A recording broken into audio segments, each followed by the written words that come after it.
And comments. The Honourable Member for Kelowna Lake Country. Thank you, Madam Speaker, and I thank my colleague for the really great intervention here today and sort of laying out the timelines of what has occurred in this corruption and in this scandal. And you know what I want to ask the member, and he did touch some of this in his intervention, is with respect to Parliament being supreme. I mean, we do have the will of Parliament, and the government is not fulfilling the will of Parliament. So they're really discounting the authority and the will that us as parliamentarians have given the government direction on.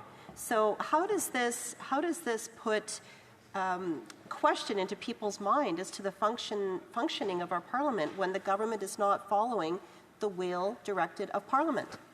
Member for South Interlake Eastman. Well, Madam Speaker, I couldn't agree more than with my colleague and friend from Kelowna Lake Country. You know, Canadians are concerned about transparency. They're concerned about the attack on democratic institutions. And when you have the behavior by the Liberal government of cover-ups, of corruption, and continuing bringing more polarization within this House because they refuse to comply with an order from the Speaker, the democratically elected Speaker of the Democratic House of Commons, of course they're going to question whether or not the House of Commons, our Parliament, our democracy is at risk. And so, again, Madam Speaker, I can't stress this enough, that the Liberals have a choice here.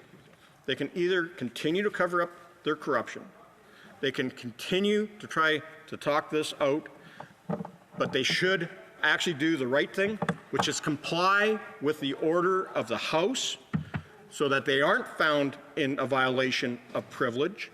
And if they are so concerned about it, turn the question that we'll have and the chance to vote on the prima facie case of privilege into a confidence motion so that we can actually have an election to end this attack on our democratic institutions.